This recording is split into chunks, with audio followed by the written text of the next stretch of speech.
सैन्य ताकत से पूरी दुनिया में अपनी चौधराहट जमाने वाले अमेरिका के मिडिल ईस्ट में पसीने छूट रहे हैं और खुद को सुपर पावर बताने वाली उसकी सेना इस इलाके में अब बुरी तरह से हाँफ रही है।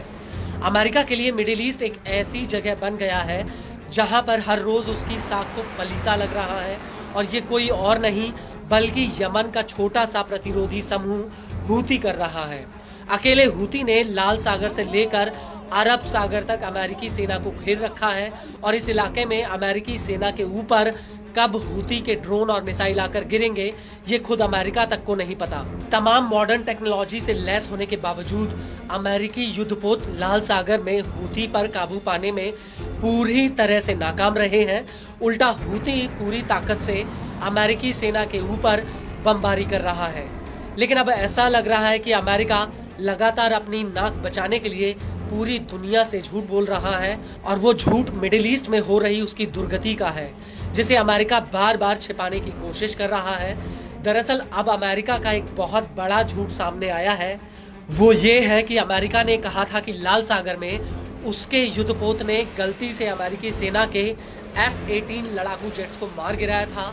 लेकिन अब हूती का कहना है कि ये जेट अमेरिकी सेना ने नहीं बल्कि उसके लड़ाकों ने मार गिराया था और अपनी इज्जत बचाने के लिए अमेरिका ने कहा था कि गलती से उसके ही युद्धपोत ने इस जहाज पर हमला किया था। दरअसल हूती के प्रवक्ता ब्रिगेडियर जनरल याह्या सारी ने इस हमले की पुष्टि की है। उनका कहना है कि हूती ने अमेरिकी सेना के खिलाफ 8 क्रूज मिसाइलें और 17 ड्रोन हमले किए हैं। हूती के मुताबिक हूती के लड़ाकों ने अमेरिका के एक F-18 जेट को मार गिराया। इसके अलावा अमेरिकी युद्धपोत ने जब यमन पर हमला करने की कोशिश की तो इस युद्धपोत पर भी हमला किया गया जिसकी वजह से अमेरिका के ज्यादातर लड़ाकू जेट्स को यमन का हवाई क्षेत्र छोड़कर उल्टा भागना पड़ा और ये सभी अंतर्राष्ट्रीय समुद्री इलाके में वापस चले गए। हूती के मुताबिक उसने अमेरिका के USS हैरी ट्रूमैन युद्धपोत पर हमला किया था जिसे बचाने के लिए ये जेट्स आगे आए थे।